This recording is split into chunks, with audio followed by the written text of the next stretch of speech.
The First Omen Chapter 1. The whisper beneath the floor in a quiet village just outside of nestled between barren hills and patches of ancient palm groves, lived a schoolteacher named Amin, 38, devout and disciplined. He led a quiet life with his wife and their 5-year-old daughter who they had recently moved into a traditional mud brick home, a gift from Amin's late uncle. The house was old, but solid. It had stood for generations, but something in it felt off. It began on the first night, just before Fajr. Amin woke to a sound, soft, rhythmic tapping. At first he thought it was Huda playing, but when he checked, she was asleep, her tiny hand clutching her stuffed camel. The sound, he realized, was coming from beneath the floorboards in the hallway. Like nails, scratching. He dismissed it as rodents. Old homes always had some, but the next night it wasn't scratching, it was whispering. Faint, incomprehensible, and slow. It stopped the moment he turned on the light. Chapter 2. The warning. On the third night, Amin had a dream. He was standing in the courtyard of the old house, barefoot under the moonlight. The well in the corner, sealed for years, was open.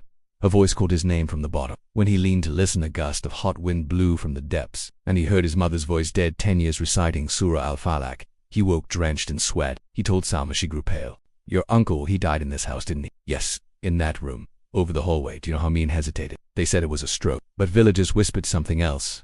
That he was not himself. That he spoke to things no one could see. Salma insisted they speak to Sheikh Ma, the local imam known for his wisdom and knowledge of root. When the sheikh entered their home 2 days later, he paused at the threshold. There is something here, he said. Something old. You must not speak to it. If you hear it recite Quran, do not respond.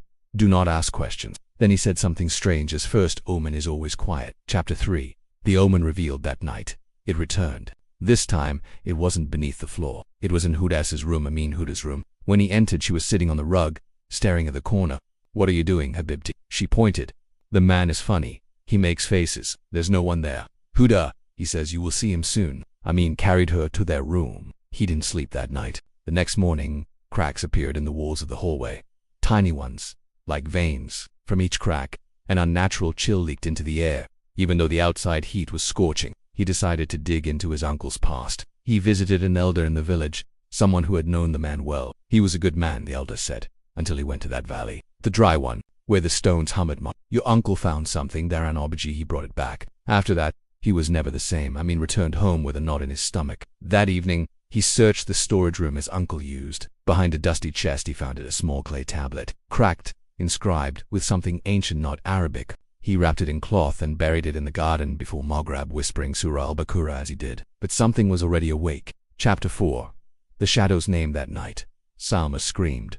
When Amin rushed to her, she pointed to the wall. A black mark was spreading from the crack like an oil stain. It twisted upward and formed the shape of a hand. 5 long fingers, scratching from the inside.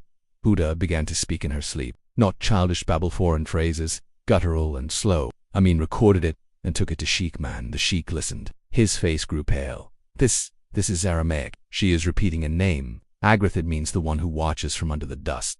The sheikh looked at Amin. It is a jinn. Old. From before the time of the Prophet. You've brought something that belongs to it. But I buried the tablet. It was not the tablet. The omen was the tablet. The true seal is still inside your home. Chapter 5. The final sign. The call to Isha echoed faintly as Amin returned home. The house was dark. He found Huda standing at the base of the stairs, silent. Her eyes were rolled back, lips moving silently. Salma was ensujured in the corner, whispering Ayat al-Kursi over and over. The cracks in the wall had formed a single shape, and Amin felt a weight in his chest. A presence, ancient and watching. Then he remembered the well. He ran outside. The old well was now wide open, stones scattered around it. From its mouth came the cold, deeper than winter, unnatural. He dropped a Quran into it. The wind howled. A scream erupted, not from the well but from inside the house. When he ran back, Huda was unconscious, and on the wall, in dark soot, one word had appeared. Second. Epilogue. The first was a warning. Sheikh Man came with others the next morning. They sealed the well with lead and stone. Recitations filled the house for days. Huda recovered, slowly, but her dreams never returned. Amin sold the house and moved away, far from the village. But sometimes, in the silence before dawn, he hears it again. Not a scream, just a whisper, one that says, the first was a warning. The second is a claim.